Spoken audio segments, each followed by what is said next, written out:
never listen.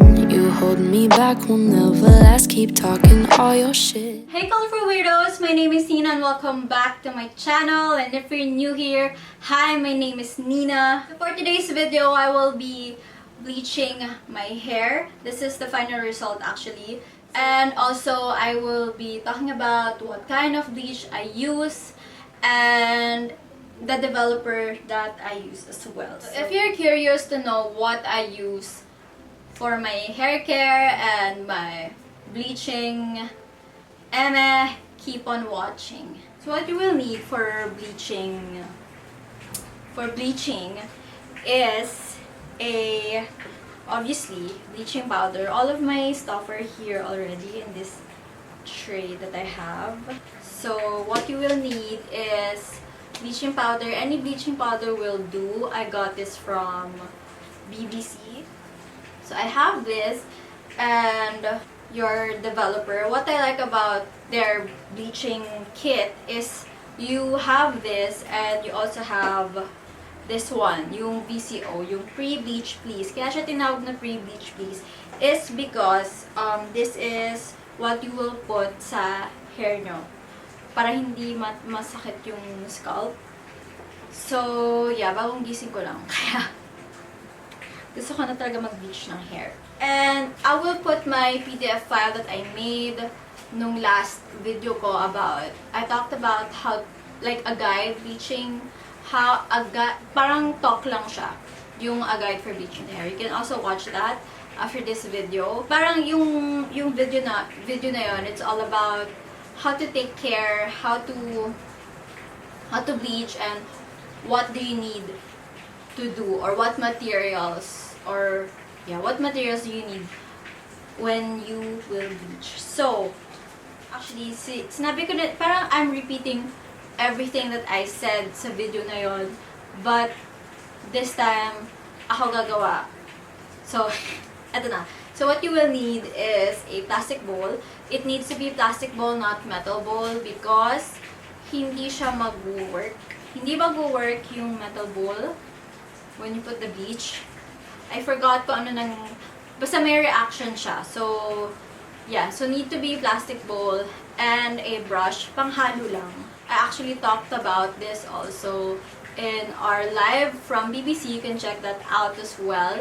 It's at their Facebook page. We talked about what kind of developer or bleach do you need if you're a beginner or DIY. It needs to be 30 volume or 9% developer. It's also nice that BBC has a 9% developer, not 12%, because in 12%, like I said, sobrang tapang nun.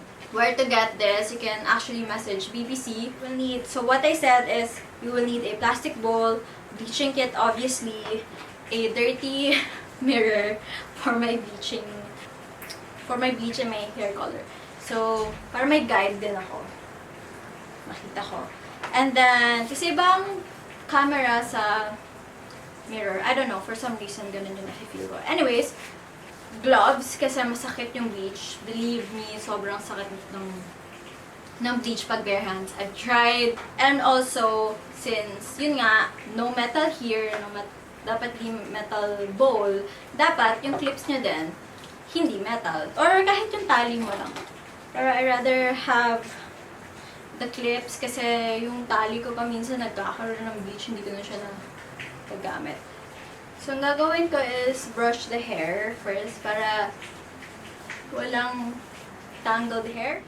So, first pala, nakalimutan ko, lagyan ng oil yung ulo nyo. Diba?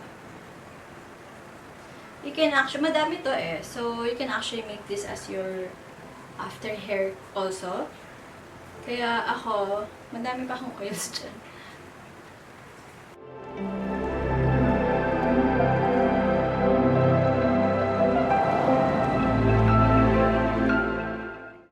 Better if you put it at the back pag nagbi-bleach.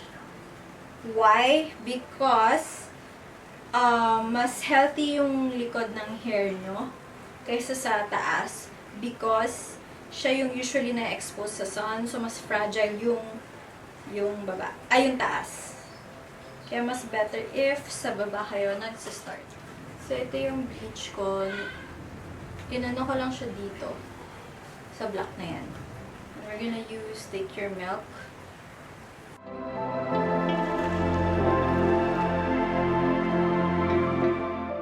Pwede rin ganyan. No, it's too thick. Wait. If it's too thick, put more developer. So, yung nakita natin, diba, was too thick. That's not what I want. I want this. This kind of consistency. See, look. Hindi na siya yung parang, mas creamy na siya. Tingnan. See, look. Diba, napunta pa sa shirt ko. So, yeah. Middle, then ends, then lasty roots.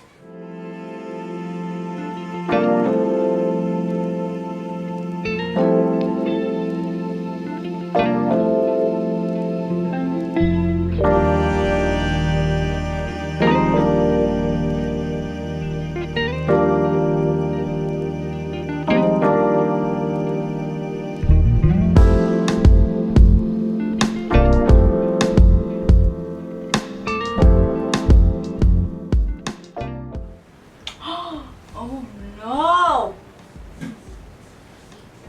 So ito nagiging pink because of my last split dye. This one nagiging okay naman because that is blue.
It's been 34 minutes, like 35.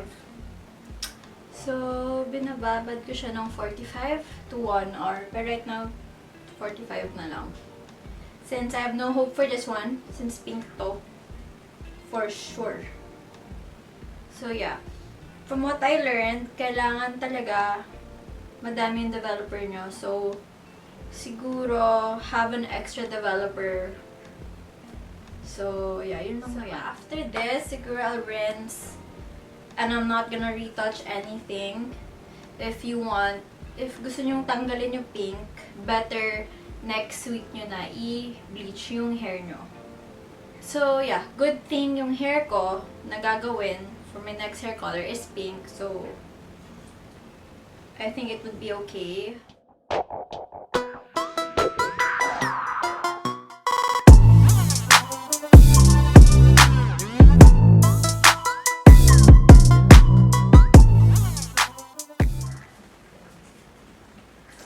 So guys, this is the finished look from my faded blue and purple. This is what it came out. I feel like yung pink siguro, it was because of my split dye. So, as you can see, ito yung makikita nyo, if you have first bleaching session, this is what it will look like. Para siyang kalawang na orange. And yes, don't freak out. Some people freak out talaga pag nag-orange yung hair. And for the second bleaching, it will turn out to be yellow, and that's what we will be achieving if you want a blonde hair or level 9 or 8, level 8 to 9 na base for hair color. So for bleaching, after you bleach, don't shampoo your hair kasi it will dry. It will really dry out your hair more. So you have to have a conditioner. Any conditioner will do.